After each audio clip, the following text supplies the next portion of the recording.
माझे लग्न खूप श्रीमंत कुटुंबात झाले होते. मी खूप आनंदी होते, कारण मी माझे संपूर्ण आयुष्य माझ्या इच्छा दाबण्यात घालवले होते. मला पैशाची किंमत माहीत होती.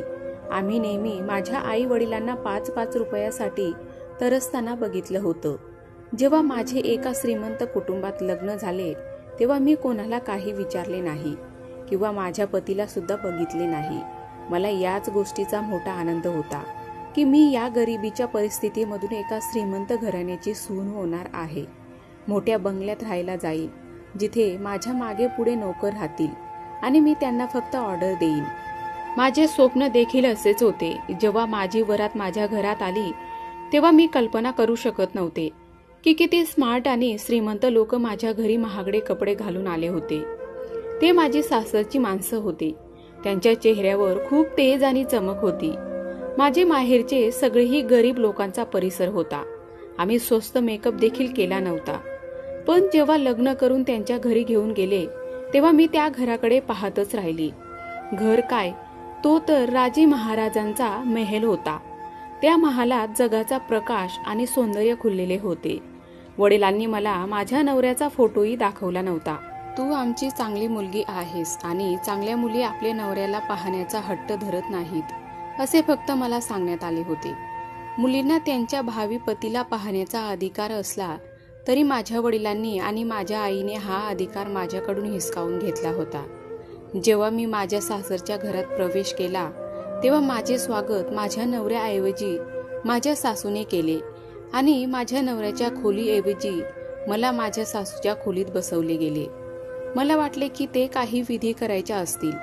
तेव्हा त्या खोलीत आणखी काही मुली लहान विधी करण्यासाठी आल्या, पण माझ्या नवऱ्याने सेहरा काढला नव्हता. मी स्वतः खाली मान घालून बसली होती. त्यावेळी मी माझ्या नवऱ्याला बघू शकली नाही.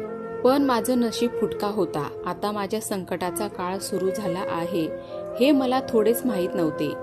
सर्व मुली खोलीतून निघून गेल्यावर माझी सासू मला उठून माझ्या नवऱ्याच्या खोलीत घेऊन जाईल अशी अपेक्षा होती, पण तसे काही झाले नाही. तिने खोलीला बाहेरून कुलूप लावले आणि निघून गेली. मी त्यांची वाट बघत बसली. 1 तास उलटून गेला. मला काळजी वाटू लागली की तिने मला कोंडून तर नाही दिले. मनात वेगवेगळे विचार येऊ लागले. लग्नानंतर पतीला भेटण्याची घाई होती, कारण लग्नानंतर प्रत्येक मुलीचे स्वप्न असतं की तिच्या पतीने तिच्यावर प्रेम करावे आणि प्रेमाने मनातल्या भावना व्यक्त कराव्या, तिच्या सौंदर्याचे कौतुक करावे, तिच्याशी खूप प्रेमाने बोलावे. पण इथे असे काही घडत नव्हते. बसताना माझी पाठ ताठ होऊ लागली. मी बेडवरून उठून दाराकडे जाण्यापूर्वीच खोलीचा दरवाजा जोरात उघडला आणि माझी सासू ती वादळासारखी खोलीत शिरली. पण तेव्हा मला आश्चर्य वाटले की तिने खोलीला आतून कडी लावली आणि हे काम माझ्या नवऱ्याचे होते. मी मनातच विचार करू लागली. मी वर मान करून सासूला बघितले तर ती माझ्याकडे येऊन बसली आणि मला निरखून बघत होती. मग थोड्या वेळाने ती म्हणाली, मुली, तुझ्या मनात काय चालले आहे ते मला चांगलं माहीत आहे.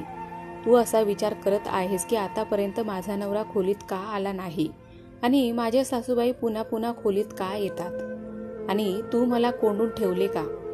तर मुली, फक्त तुला कोणाची नजर नको लागायला.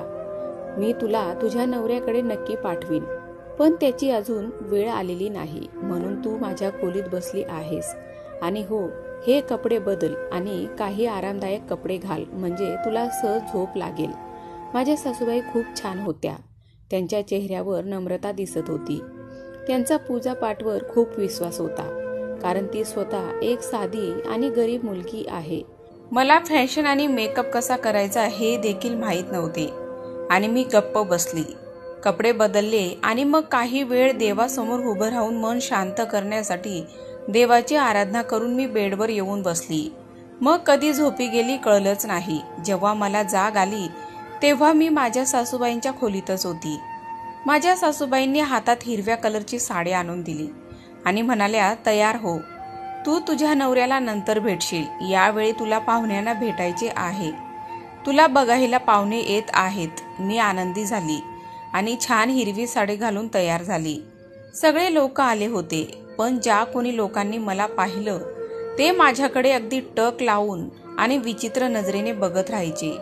ही समीरची बायको. प्रत्येक स्त्री ती एक विचित्र चेहरा करून म्हणायच्या की ही समीरची बायको आहे. सर्व पाहुणे स्त्रिया माझ्याकडे मागे वळून बघायचे, जसे की मी कोणी आजोबा आहे. काही आश्चर्यचकित असल्यासारखे मागे वळून पाहत होते. लोकांच्या नजरेचा अर्थ मला कळला नाही. ते सगळे असे का बोलत आहेत ते माझ्याकडे बघत होते. पण एक गोष्ट विचित्र होती, कोणीही माझा पती समीरचा उल्लेख केला नाही. समीरबद्दल काहीही विचारले नाही. मी सर्वांच्या नजरेचा निशाणा होते. मला माझीच कीव आली. मला भेटायला येणारी प्रत्येक बाई मला नक्कीच सांगायची की देव तुझ्यावर दया करो आणि तुझे जीवन सुखद करो. माझ्या सासरकडचे खूप चांगले लोक होते. मला कधी जाणू दिले नाही की मी गरीब घरातून आलेली आहे आणि मलाही वाटले नाही की मी गरीब घरातून आली आहे. पण मला फार कमी माहिती होती की ही सहानुभूती माझ्या गरिबीमुळे नव्हती, तर माझ्या दुर्भाग्यामुळे होती. सगळे मला दाखवत होते. थोड्या वेळाने माझ्या सासूने मला खोलीत बसवले आणि बाहेर गेल्या. आजपर्यंत मी माझ्या नवऱ्याला पाहिले नव्हते. जेव्हा माझी सासू मला खोलीत सोडून जाऊ लागली तेव्हा मी म्हणाली, आई मी बाहेर येऊ शकते का? तेव्हा आई म्हणाल्या नाही. माझ्याशी हसली आणि हलकेच कान ओढत म्हणाली, मला माहीत आहे तू का म्हणत आहेस, कारण तुला समीरला बघायचे आहे ना. पण समीरचा चेहरा पाहणं इतकं सोपं नाही. समीरचा चेहरा पाहणं तुला अनेक परीक्षांमधून जावे लागेल. मग तुला तुझ्या नवऱ्याला म्हणजे समीरला पाहता येईल. कसं? परीक्षा म्हणजे?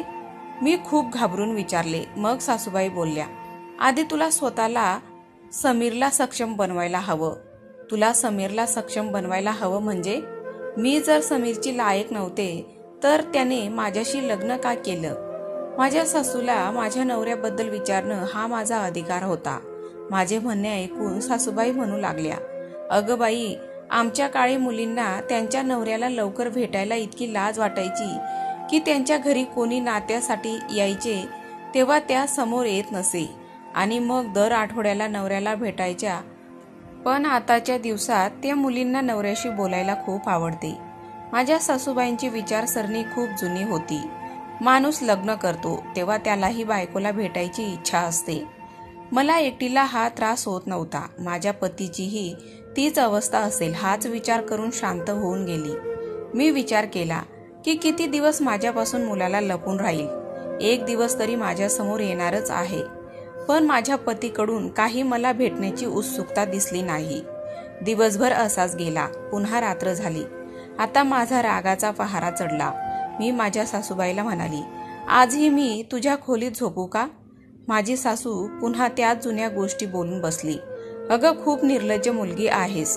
तुला तुझ्या नवऱ्याच्या खोलीत जायची घाई आहे, ती सुद्धा लग्नाच्या दुसऱ्या दिवशी. माझ्या सासूबाईंनी माझे शब्द फार विचित्रपणे केले की माझे मन खूप दुखावले.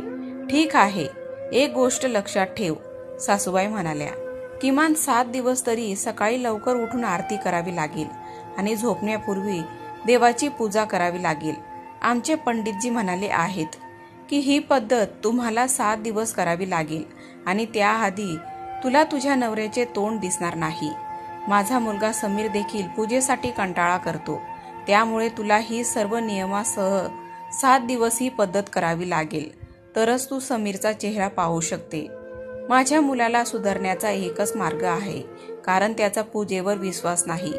तर 7 दिवस तुला आणि माझा समीर दोघांनाही ही विधी पूर्ण करावी लागेल. अशा प्रकारे माझा मुलगा सुधारेल आणि देवाची पूजा आणि श्रद्धा ठेवू लागेल. त्यानंतर तुम्ही दोघेही एकमेकांचे तोंड पाहू शकता. मी माझी सासूचे शब्द ऐकून शांत झाली. मनातल्या मनात आनंद झाला की माझ्या सासूबाई एवढे चांगले विचार करतात. तिची फक्त एवढीच इच्छा होती की आमच्या नात्यात देवाची कृपा राहावी. आम्ही एकमेकांशी भांडू नये म्हणून आधी पूजा करावी लागली. माझ्या सासूबाईंच्या या विचाराने मला आनंद झाला. मी म्हणाली, ठीक आहे, मी आजपासून ही विधी करायला सुरुवात करते. मग तेव्हापासून मी देवाची पूजा करू लागली. माझे समर्पण पाहून माझी सासू माझ्यावर खूप खुश झाली आणि म्हणाल्या, तू खूप छान मुलगी आहेस. देव तुला दीर्घ आयुष्य देवो आणि माझा मुलगा समीरबद्दल तुझ्या मनात प्रेम निर्माण करो.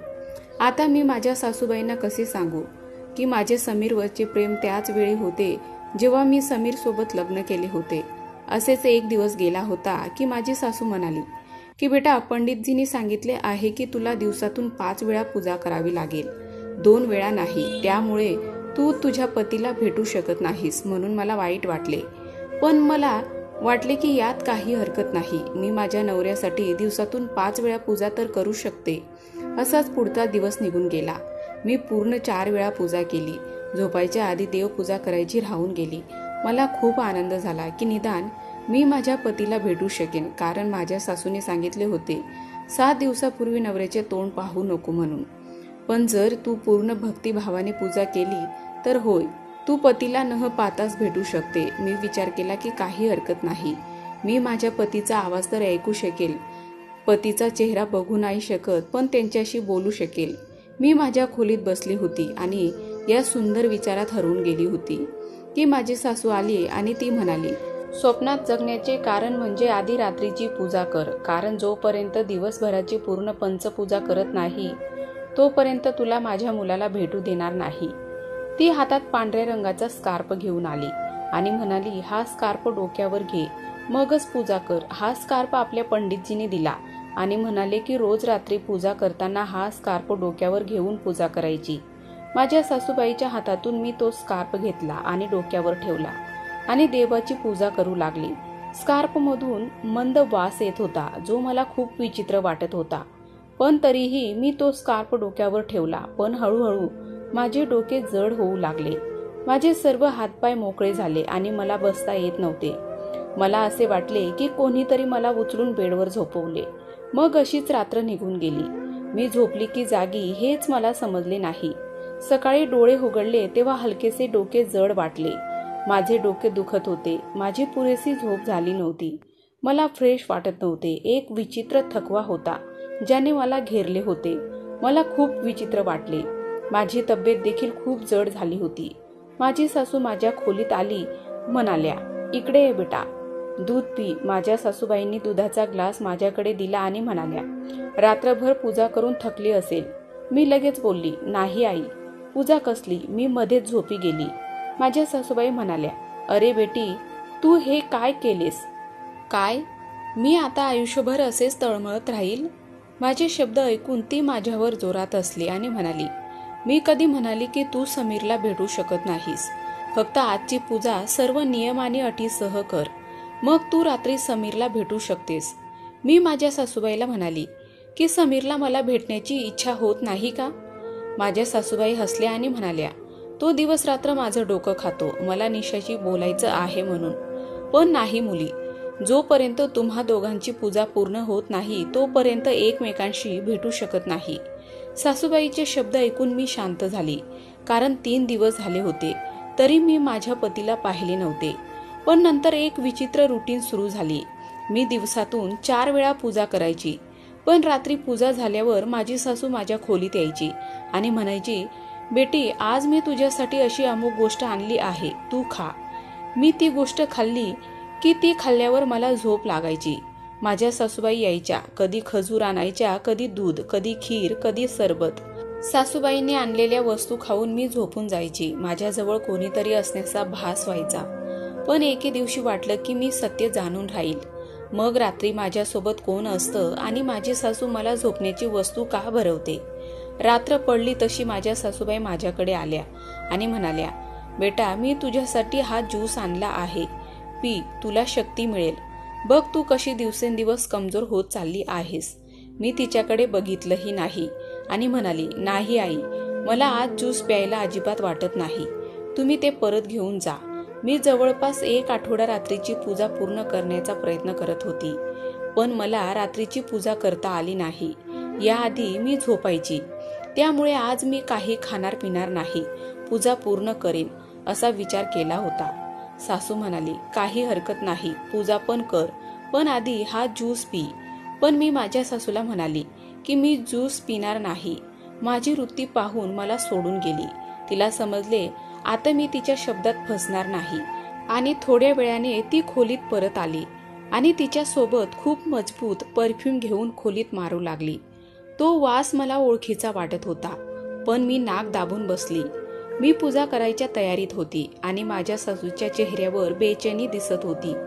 ती मला पाहून अस्वस्थ झाली होती.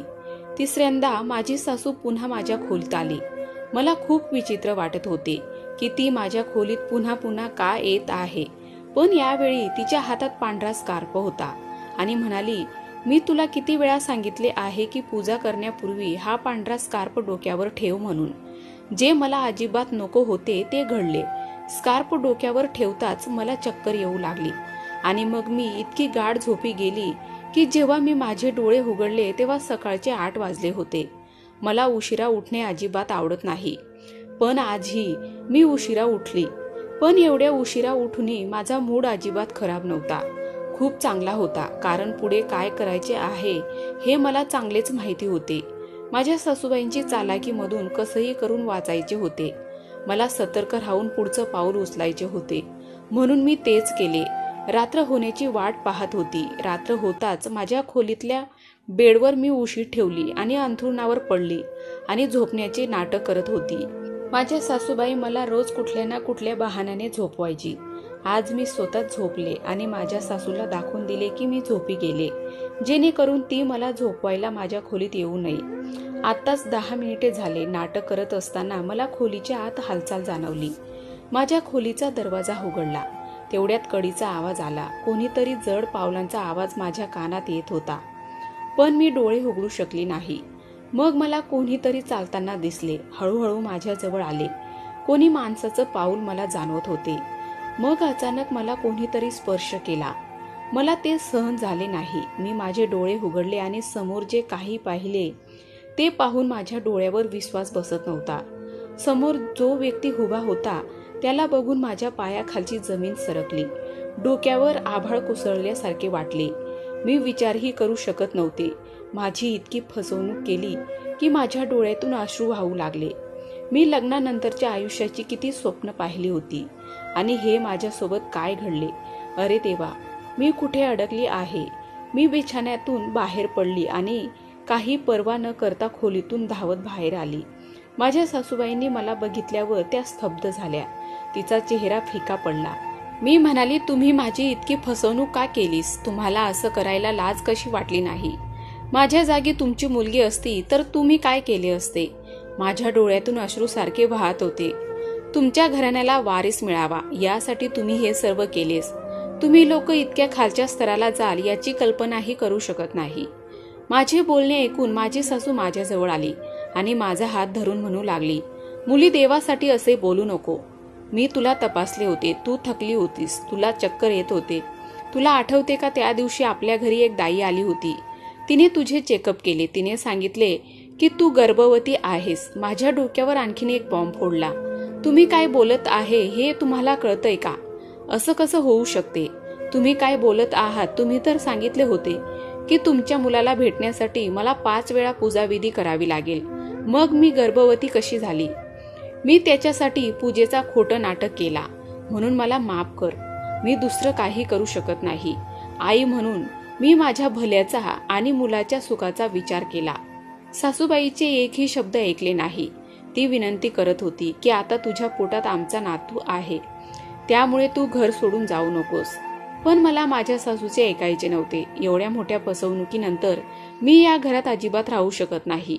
मी स्वतःला खोलीत कोंडून घेतले आणि सामान बांधू लागले आणि मग थेट माझ्या आई वडिलांच्या घरी आली. सगळा प्रकार सांगितला. माझे बोलणे ऐकून आई थक्क झाली आणि म्हणाली, आम्हाला माफ कर बेटी. आम्हाला हे सर्व माहीत होते, पण आम्ही तुला हे जाणून बुजून सांगितले नाही.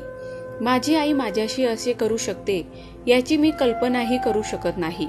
म्हणाली, तुम्ही लोक तर माझे आहेत, मग तुम्ही लोकांनी माझी एवढी फसवणूक का केली? रडत रडत आईने माझा हात धरला आणि म्हणाली, बेटा, आम्हाला माफ कर. आम्ही मजबूर होतो. तुला माहीत आहे मुलीचे आई वडील नेहमीच किती लाचार असतात. आईचे बोलणे ऐकून मला धक्काच बसला आणि म्हणाली, तू लाचार नव्हतीस, तू लालची होतीस. माझे बोलणे ऐकून आई रडू लागली. आता मलाही तिला हे बोलणे आवडत नव्हते, पण मी काय करणार, कारण त्यांनीही माझी फसवणूक केली होती. आणि थोड्याच वेळात घराच्या दारावर थाप पडली. माझी मोठी बहीण घराबाहेर उभी होती. तिच्याकडे बघून असं वाटत होतं की तीही नवऱ्याशी भांडण करून आली असेल. हे सगळं बघून माझं मन धडधडायला लागलं. मी म्हणाली, तुझ्या घरातही शांतता नाही का? तू सुखी नसशील तर मी कसं? एवढ्या मोठ्या घरात लग्न होऊनही तू सुखी नाही, मग मी कशी आनंदी राहू? आमच्या घरात पैशाची खूप अडचणी आहेत. घरात रोज मारामारी भांडणे होतात. माझा नवरा मला मारतो. आम्ही एक वेळच्या जेवणासाठी तळमळतो. आता आम्ही दोघी बहिणी आमच्या आई वडिलांच्या घरी बसलो होतो. मी आई वडिलांकडून माझ्यावर अत्याचार होतोय असं वाटायला लागलं. रात्री झोपल्यावर तेच दृश्य माझ्या डोळ्यासमोर फिरू लागलं की कोणीतरी माझ्या खोलीत आलं आणि मी ओरडून माझ्या सासूबाईकडे पोचली. माझ्या खोलीत माझ्या पतीशिवाय दुसरे कोणीही येणार नव्हते. माझा नवरा खूप कुरूप होता. त्याचा चेहरा पाहून माझ्या डोक्यावर आभाळ कोसळले. मला माहीत नाही माझा नवरा जन्मापासून इतका कुरूप होता की नंतर झाला की अपघातात झाला. माझा नवरा खूप कुरूप होता. हा सगळा विचार करून माझे मन घाबरायला लागले. मी लगेच उठून बसली. मला वाटले की मी माझ्या आई वडिलांसोबत खूप चुकीचे करते. माझ्या आई वडिलांनी जे काही केले ते त्यांनी मजबुरीने केले, कारण आम्ही खूप गरीब होतो आणि गरीब घरच्या मुलींना चांगल्या घरचे स्थळ येत नाही. नशिबाने कोणी आले तर हुंड्यासाठी स्थळ जमायचे नाही. सगळे हुंड्यासाठी लोभी असतात. जर माझा नवरा दिसायला कुरूप असेल तर काय झाले? मी त्याचा चेहरा बघून घाबरली होती आणि माझ्या आई वडिलांनी ही गोष्ट माझ्यापासून लपवली होती. पण ते काय करू शकत होते?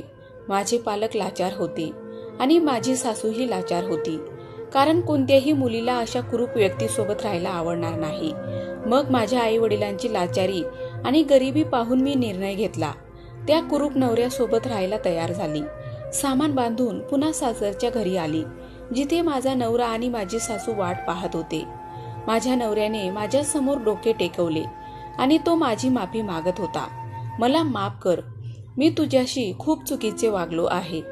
तुझी फसवणूक केली. मी तुझ्या आशा आणि स्वप्ने तोडले. मला माफ कर. मी मनाने खूप चांगला आहे. तू सांगशील तसे करीन. माझी सासूही माझी माफी मागत होती. ती म्हणाली, आम्हाला माफ कर बेटा. ही आमची मजबुरी होती.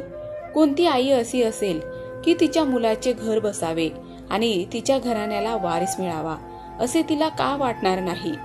मी माझ्या सासूला आणि नवऱ्याला माफ केले. माझा नवरा दिसायला कुरूप होता, पण मनाने खूप चांगला होता. आता काहीही झाले तरी समीर माझा नवरा होता, म्हणून मी माझ्या नवऱ्याला माफ केले आणि माझ्या नवऱ्याच्या घरी राहण्याचा निर्णय घेतला.